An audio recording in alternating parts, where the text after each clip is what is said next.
Dear students and dear subscribers, अस्सलाम वालेकुम। उम्मीद है कि आप सब खैरियत से होंगे। जैसा कि हमने पिछली वीडियो में chapter number 1 matrices and determinants का इंट्रोडक्शन किया था, उसमें हमने दो टॉपिक्स पढ़े थे। First topic is types of matrices, second one is order of matrices.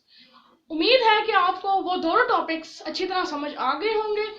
आज से हम एक्सरसाइज 1.1 शुरू करेंगे, तो आइए 1.1 की जानिब बढ़ते हैं।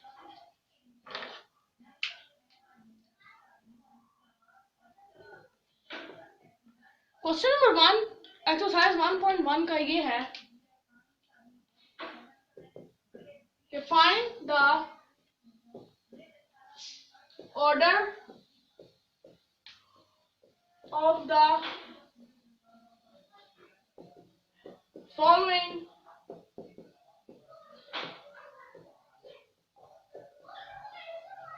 मैट्रिसेस के दर्ज झेल मैट्रिसेस का ऑर्डर मालूम करें। तो आप ये सोच रहे होंगे ये तो हमने इंट्रोडक्शन में पढ़ लिया क्वेश्चन, लेकिन ये 1.1 में भी है क्वेश्चन। वो आपको इंट्रोडक्शन कराने का मकसद ये था कि आपको कंसेप्ट्स क्लियर हो जाएं कि टाइप्स क्या होती हैं और ऑर्डर क्या होते हैं, ताकि आपको एक्सरसाइजेज में कोई मसला पेश ना आए।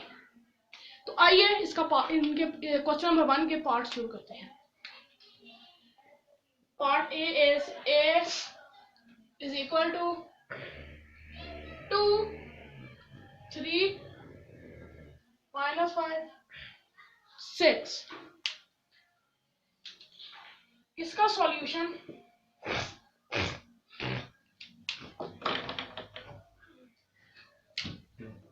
ये है। जैसा कि मैंने आपको बताया था, फर्स्ट ऑफ ऑल हमने जो भी क्वेश्चन हो उसमें पहले तो रो काउंट्स करनी है, फिर कॉलम।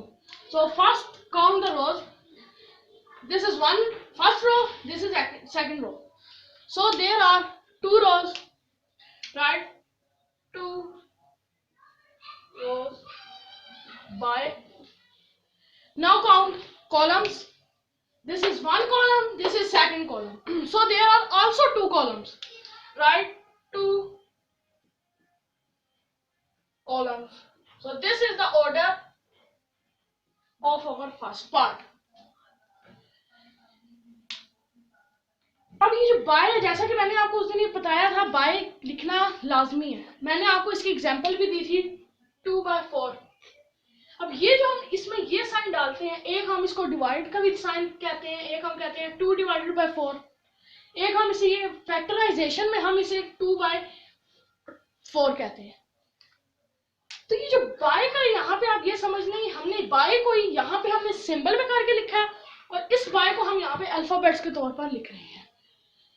तो ये बाय फॉर एग्जांपल आप समझ लें इस तरह 2 rows by 2 columns, इस तरह। लेकिन आपने सिंबल के तौर पर नहीं लिखना, आपने बाय के तौर पर लिखना है अल्फाबेट्स की शक्ल में। So the order of part A is 2 rows by 2 columns। उम्मीद है आपको पार्ट 1 सही तरह समझ आ गया है। चले आइए हम अगले पार्ट की जानिब बढ़ते हैं।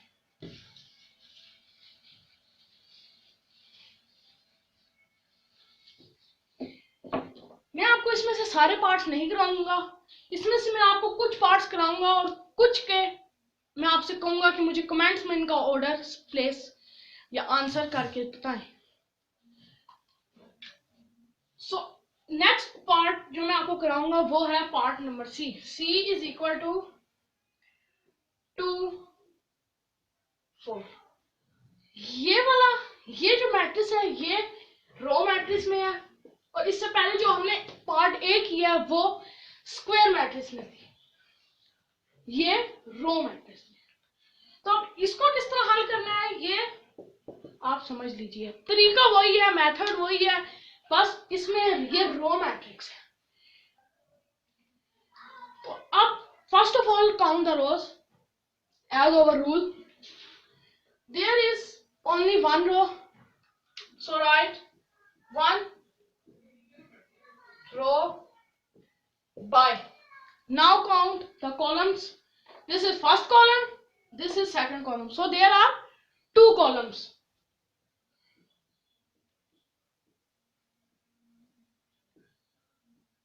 So this is the answer or order of part C. ये order हमने मालूम कर लिया है part C का. Next question.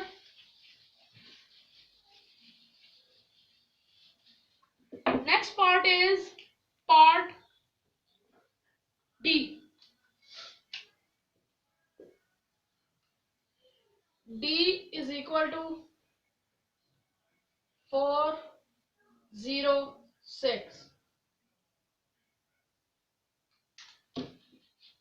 D is equal to 406. Part A हमने जैसा कि स्क्वायर मैट्रिक्स में किया, पार्ट सी हमने रेक्टेंगुलर में किया, और ये जो पार्ट डी है ये आपको पता है कि ये कॉलम मैट्रिक्स है. Column matrix. अब इसको कैसे हल करना है? मेथड सबके वही है कि row first count then column, चाहे ये स्क्वायर मैट्रिक्स में आ जाए, रेक्टेंगुलर में, नल में, जिस तरह की मैट्रिसेस भी आ जाए, लेकिन आपने सबसे पहले रोज ही काउंट करनी है. Solution. First count rows, first row, second row, third row. So there are 3 rows. 3 rows by, now count the columns. There is only one column, so write 1 column. So this is the answer or order of your part D. First, second, third rows, 3 rows, then 1 column. This is the order of part D. Now we try part F.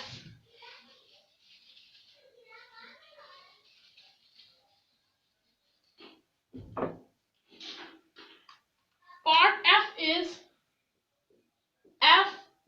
is equal to 2. अब जैसा कि हमने A, C, D parts किए हैं, ये किसी ना किसी मैट्रिक्स पर मुश्तमिल थे, लेकिन ये अब आप देखें, ये कोई ऐसी मैट्रिक्स इसके ऊपर नहीं है.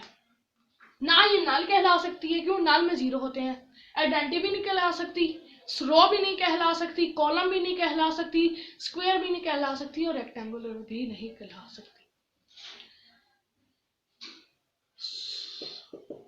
चाहे मैट्रिक्स कोई मैट्रिक्स कहलाए या ना कहलाए, कोई पार्ट मैट्रिक्स कहलाए या ना कहलाए, लेकिन हमने उसका सॉल्यूशन उसी तरह करना है जिस तरह हमने पहले क्वेश्चन का किया है या पहले पार्ट्स का किया है. इसमें भी as of a rule, first count rows, then count column. There is only one row, write 1 row by. Now count the columns. There are also one column, so write 1 column. So this is the answer or order of part F.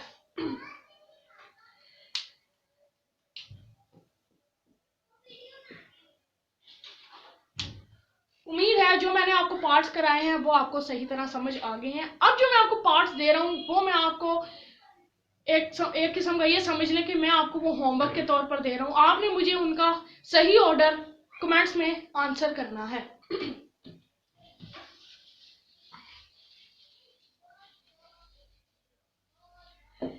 ये जो मैं आपको parts दूंगा ये आपको मैं book से दूंगा, तो आप बुक अगर आपने सामने रखी हुई है तो निशान लगा लें, वरना ये पार्ट्स लिख लें अपने पास.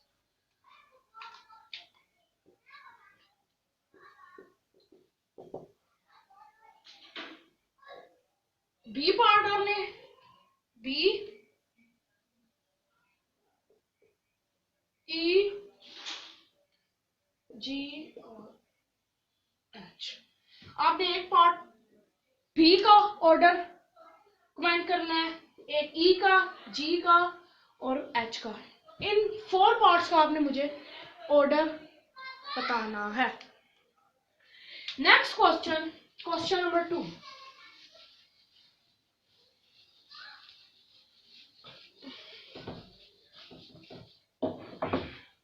क्वेश्चन नंबर 2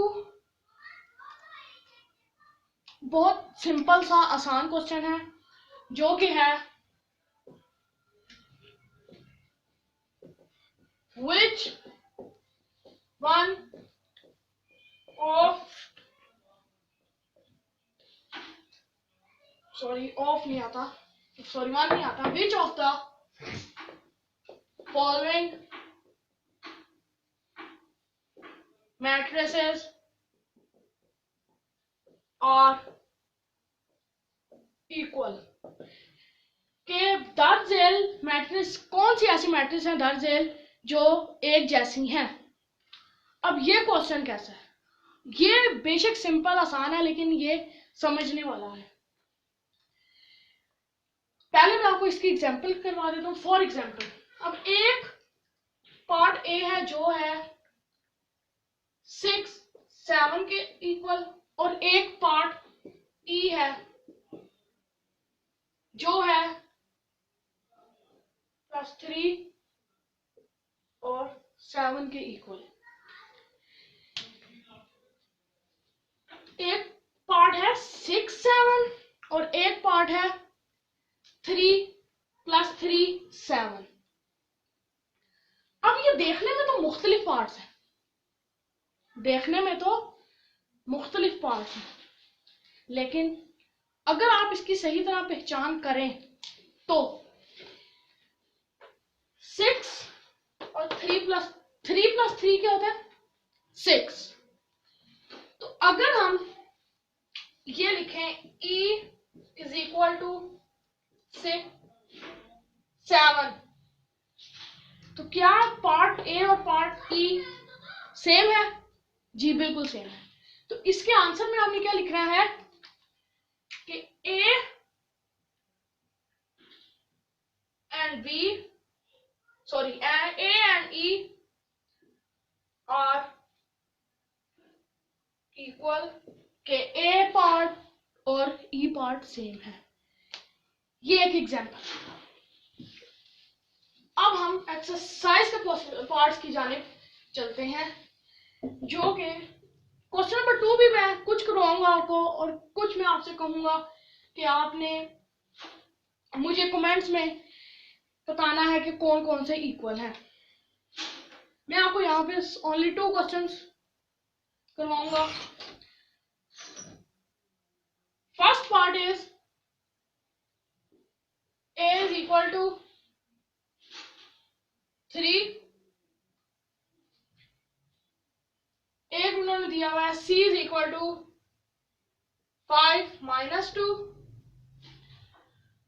अब ये देखने में तो चेंज है, क्योंकि यहाँ पे 3 है और यहाँ पे 5 - 2 है, लेकिन जब हम इसको सिंप्लीफाई करेंगे तो क्या आया, ये 3 आएंगे? जी बिल्कुल आएंगे, क्योंकि 5 - 2 = 3। इसके आंसर में हम लिखेंगे A, C और इक्वल, कि A और C इक्वल है। एक क्वेश्चन मैंने आपको ये करवा दिया और एक और मैं आपको, question number 2 part number 2 is